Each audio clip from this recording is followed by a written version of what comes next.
किया गया है, क्योंकि सभी जानते हैं कि 15 से 20 तारीख तक कोर्ट की छुट्टी है और ऐसे में 6 दिन और जेल में रहना होगा आर्यन खान को। बिल्कुल सही कहा रितिका आपने। देखिए आर्यन खान की एक जो उम्मीद बंधी हुई थी कि आज उसे बेल मिल जाएगी, वो उस उम्मीद पर पूरी तरह से पानी फिर चुका है। 20 अक्टूबर तक उसे अब जेल में रहना पड़ेगा। फाइनल ऑर्डर जो है जेल में आएगा। आशीष सिंह हमारे संवाददाता लगातार कोर्ट में मौजूद, उनसे बात करते हैं। आशीष बताइए कि क्या हुआ, फाइनल ऑर्डर 20 तारीख इतना डिले क्यों?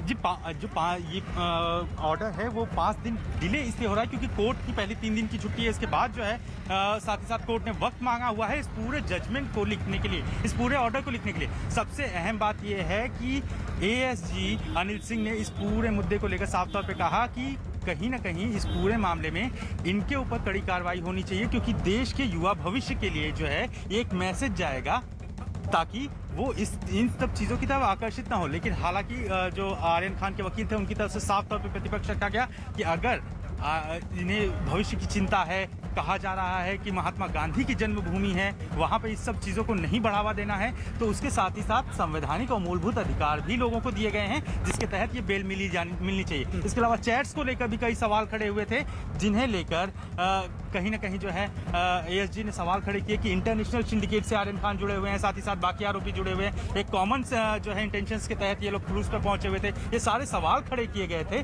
जिनको लेकर आर्यन खान के वकील की दलील थी कि जब ये फोन जो है सीज नहीं किए गए थे तो ऐसे में कहीं ना कहीं एविडेंस के ऊपर सवाल खड़ा होता है। लिहाजा यही सारी चीजें हैं जिसको लेकर कोर्ट अभी जो है उन्होंने 5 दिन का वक्त मांगा हुआ है और साफ तौर पे 3 दिन की छुट्टियां हैं।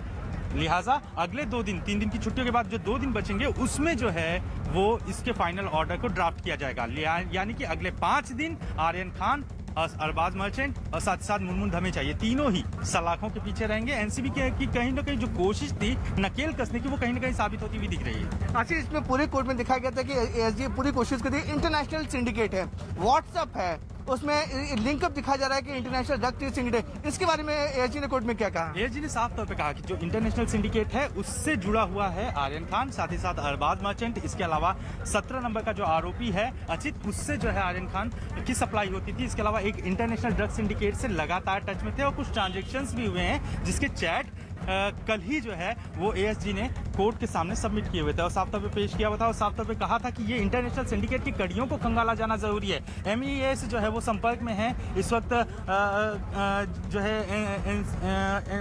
नार्कोटिक्स कंट्रोल ब्यूरो, ताकि जो है इस व्यक्ति को अरेस्ट करने के लिए, इसकी गिरफ्तारी के लिए जो है जो प्रावधान हो सकते हैं उनको उन रास्तों को अपनाया जा सके। लेकिन इस बीच में कहीं ना कहीं इन्हीं चैट्स को लेकर सवाल खड़े किए गए, क्योंकि एएसजी के जो आरोप थे उसके ऊपर अमित देसाई जो कि आर्यन के वकील हैं, उन्होंने साफ तौर पे कहा कि जब उन्हें हिरासत में लिया गया था उस दौरान फोन को सीज नहीं किया गया था, पंचनामा नहीं हुआ था। लिहाजा ऐसे में कहीं ना कहीं सवाल खड़े होते हैं। आशीष, आपने बताया था कि नेगेटिव पॉजिटिव जो कोरोना की रिपोर्ट होती है वो आज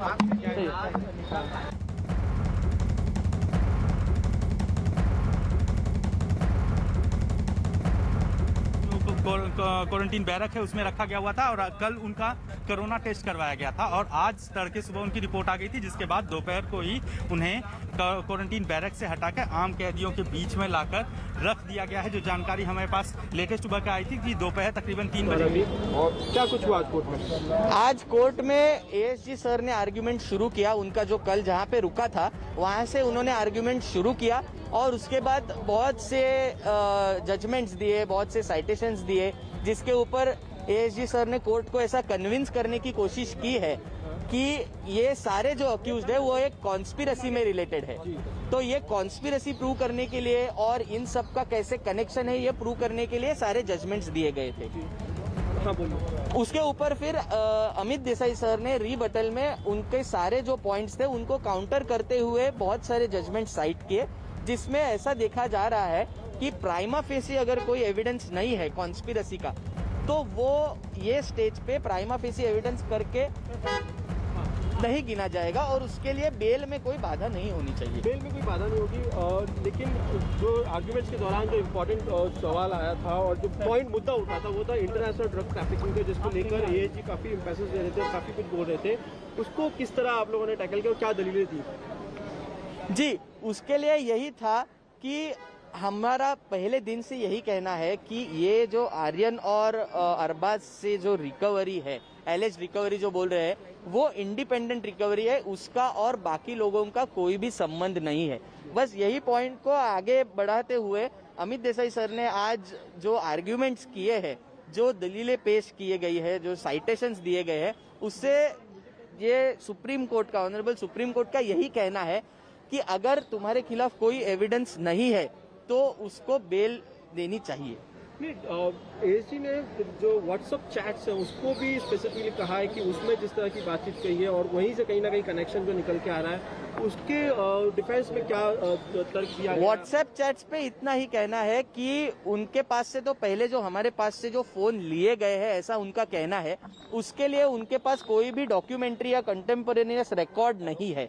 उन्होंने कोई भी डॉक्यूमेंट बनाया नहीं है। जो कायदे में ऐसा लिखा है कि अगर आप कोई भी डॉक्यूमेंट सीज करते हैं तो उसमें डॉक्यूमेंट बनाने की जरूरी है, लेकिन उन्होंने वैसा डॉक्यूमेंट बनाया नहीं है।